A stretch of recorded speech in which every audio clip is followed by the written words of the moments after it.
Throughout the year, the 7th and 8th grade at Touro Synagogue has been learning about tzedakah and the Jewish responsibility to do justice work in the community. The class was particularly struck by the topic of incarceration in Louisiana. This documentary explains what they learned, with a focus on Calvin Duncan's story and the important work of his nonprofit, the First 72 Plus. Enjoy.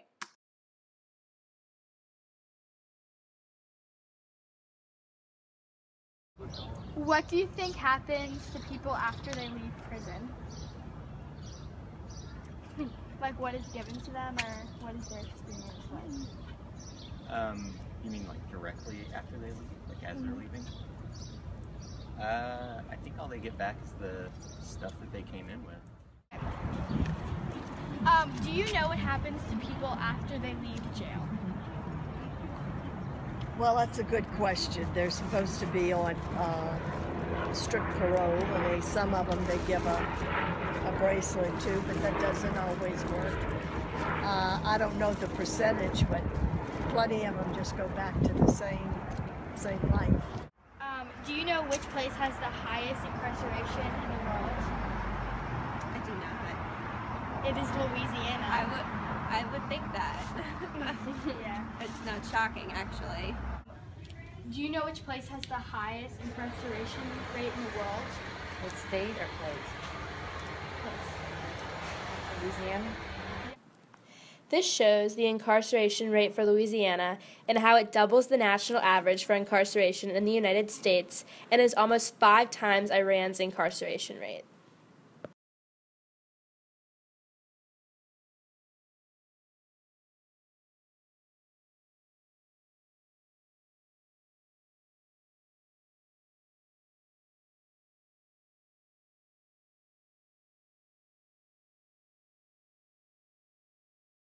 My first thought was disbelief.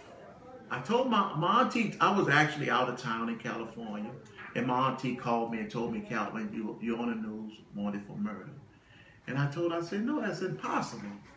And she constantly was telling me, you're all on the news, they're looking for you for murder, and I constantly was saying they're looking for the wrong person. And I believed that with all my heart until they actually arrested me.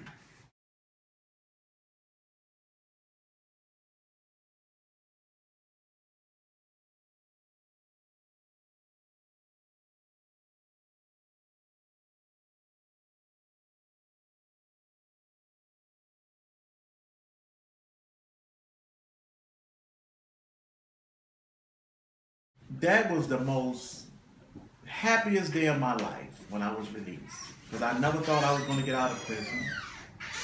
I had no way out of prison. I was procedurally barred. Although I didn't get out of prison the way I would have liked it, being totally exonerated, I still am grateful that I am free. And one of the things that was really shocking is that I always wanted to be free, but I never thought about where I was going to live at.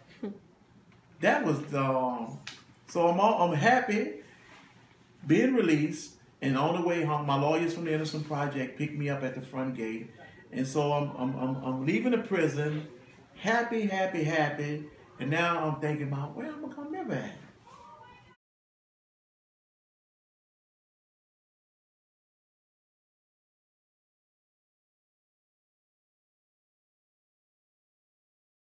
But prior to being released, a lot of my friends was always coming back to prison. And one of the things they had, all of them said, the problem was that brought them back to prison is that they didn't have anywhere to live. And then a group of us decided to come together to formulate, to start the First 72 Plus. The house that we're in right now is owned by Blair Boutte. He has donated the house for residents coming home from prison that need somewhere to live. That is a big problem in this city. Guys coming home don't have anywhere to live. They have a few halfway houses, but the difference between a halfway house and a transitional house, halfway house is ran primarily by the sheriff's office, and they take a portion of the guy's wages while he lived there.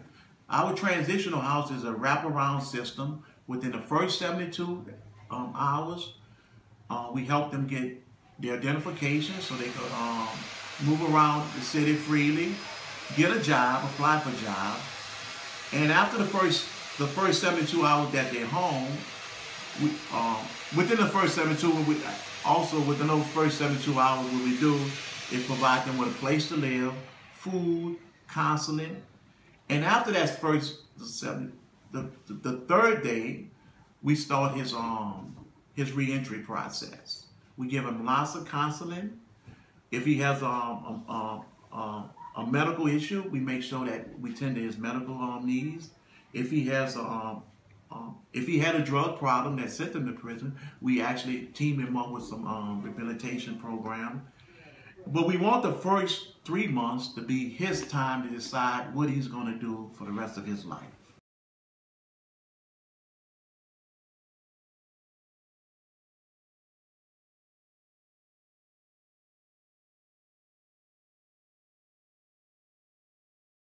And we think that the first 72 would do several things. It would stop the cycle of incarceration. And we feel good about that, because if we could stop a guy from returning to prison, we also stop his people from becoming to be victims of crime. And we have a person returning that's going to be very productive to society, like myself.